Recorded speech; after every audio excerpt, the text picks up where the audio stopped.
yang ulang tahun ya di TV. Tidak apa-apa, kita menciptakan aura bahagia. Aura bahagia. Iya. Kita balik lagi pemirsa. Sedang bahagia itu Maria, ada apa? Bahagia Maria. What happen? Belum gajian? Iya kan? Yo, kaget lah sudah acara ini gaji kau ya. Tidak, dia lah negatif. Kan kurang 5.000. Ya aku kan habis daftar tuh kan habis duit. Iya. Oh ya, Itulah. habis swab tadi. Habis swab tadi. Iya, enggak apa-apa kan, alhamdulillah negatif. Pancat ada dan di swab pakai besi panas ya. Dia masuk ke sini. Oh, dia tuh cuman dokter aman di swab itu tuh memang diambil lendirnya dari dalam melalui hidung itu. Iya, dari hidung kakek kan ada tenaga kita yang swab. Jadi dia itu ada yang di nasofaring namanya sampai di dalam.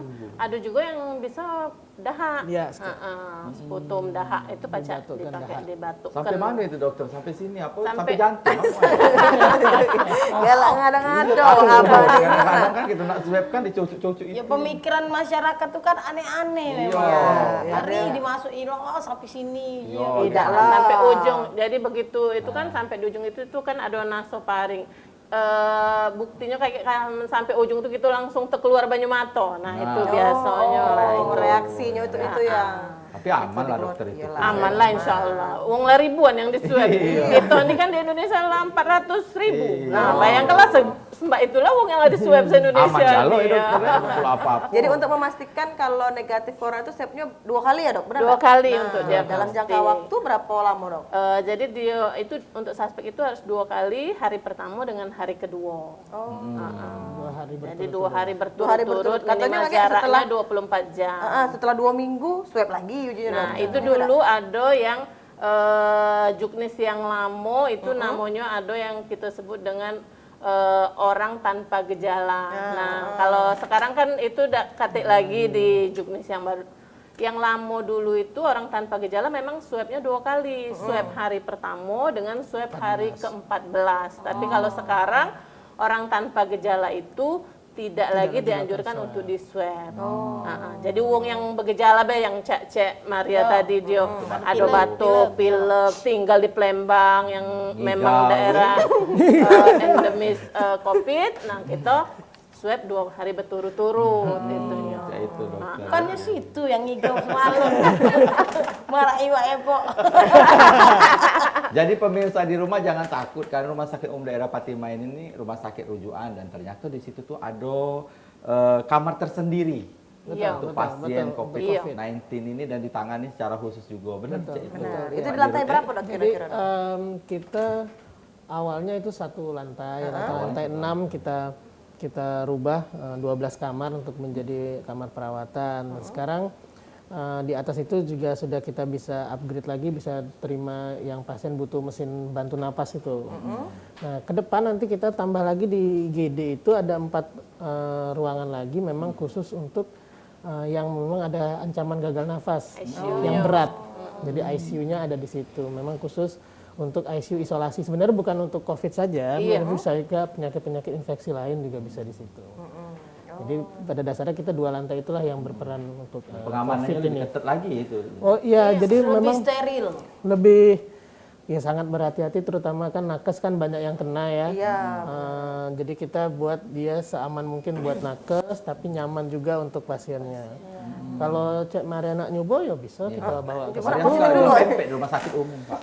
Aku lah negatif. Oh, lah enggak. Oh, iya. Galak Cak. Katanya hubungan apa sih Jadi itu kita dulu? di IGDB sebenarnya kita sudah terpisah. Sudah pisah. Jadi Oh, di di IGDB sudah terpisah memang. Jadi Betul, di kita IGD pisah. itu ada IGD khusus COVID, ada IGD yang non COVID. Jadi kalau beda ya. jadi kalau yang Cak Suspek, yang Cek Maria apa tetap di IGD isolasi dulu sampai dipastikan dia tuh swabnya negatif. Nah, kalaupun misalnya positif nak masuk ke lantai 6, jangan takut liftnya dipakai bareng-bareng. Tidak, kita punya bisa. lift khusus untuk itu. Oh iyalah, rumah sakit besar. Jadi kalau dia positif nak rawat di lantai 6, kita lewat alurnya itu khusus untuk pasien COVID. Jadi ada lip dewe. Beda ya. Yang Jadi masyarakat nggak takut ya dok ya? Iya, jangan agak takut. selip. Iya. Jadi bekas dari Bekas pasien dari COVID. COVID, Tidak kita ada. pakai nanya itu kan. Jadi jangan Iya. khawatir. Jadi di poli bae kita sebelum masuk poli itu misalnya kita nak ke poli mana bae, kayak cek nak waibo Kontrol. nak periksa Iya, kandungan apa itu dicek dulu. Jadi cek pada kan ngerasa tuh, diukur suhu, ditanya-tanya dulu, agak lama dikit kan cek itu. Nah, habis itu kalau misalnya ada tanda-tanda demam, ada tanda-tanda pilek, kita tidak bolehkan pasien itu masuk di ruangan poli biasa. Kita pastikan dulu. Sudah kalau diperketat dia dari tuh- awal Iya. tuh, dok. Benar. Jadi insya Allah kalau masyarakat nak berobat di luar COVID itu aman insya Allah. Aman lah ya. Tapi tanpa ribet ya dok ya, tanpa Tidak. perlu harus Tidak. cek ini lagi tidak ya? Tidak insya Allah tidak. Sudah itu dia Kita unggulan permudah doa, itu. Abang. Itu berarti memang Rumah Sakit Umum Daerah Siti Fatimah ini memang sudah siap Iya. hadapi dan juga memberantas pandemi 19 ini. Iya. Aduh. Mari Selama Ada ini lowongan, Kak. perkembangannya mau mana dok?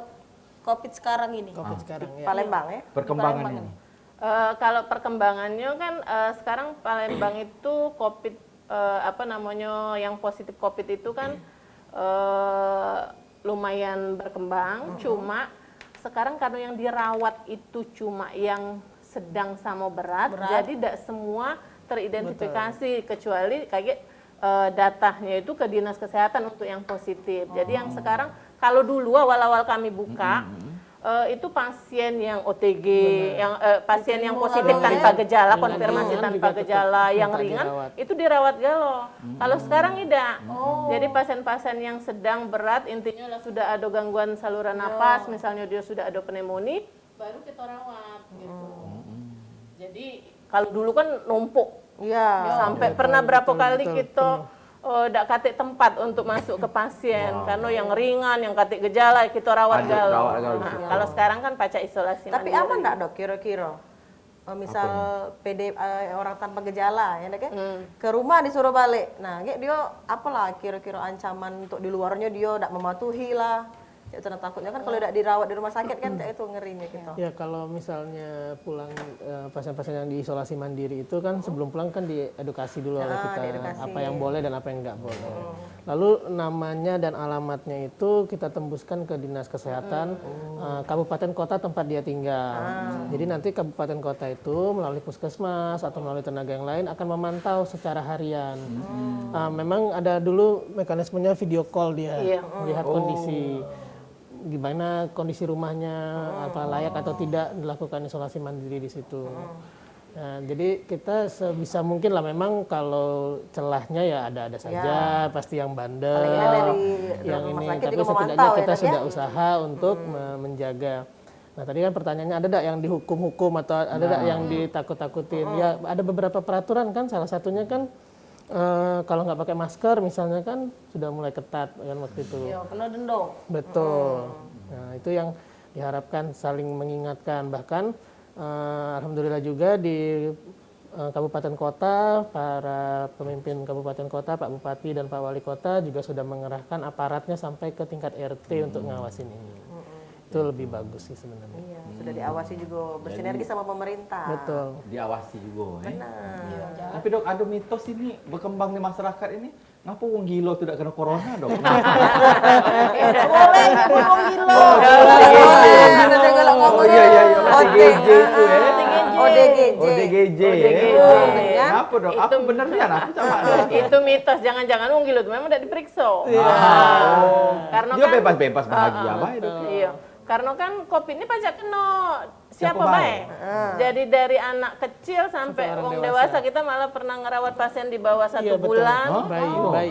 Bayi di bawah 1 bulan, kemudian sampai ada kakek yang Betul, yang paling hampir tua. 90-an gitu. Jadi pacak kena siapa baik sebenarnya. Jadi kemungkinan mungkin Tidak diperiksa. ODGJ tadi tidak diperiksa, Nah, jadi ODGJ tidak tahuan tadi. dia. Karena di ODGJ itu cak tidak baik dan virus lari deh akhirnya. Tidak ada virusnya. Virusnya ya. Tahan aja aku hidup di sini tak tahan. Jadi anak budak kecil juga Bisa. di bawah Iya, satu tahun. di bawah penanganannya sebulan tak mana itu, malah. Dok? Iya, Dok. Jadi kita penanganannya kita kan punya tim COVID ini kan bermacam dokter. Kita punya dokter anak yang khusus nanganin itu. Jadi di Satgas itu lengkap. Dari dokter anak, dokter kebidanan, dokter bedah, semua ada masuk di situ.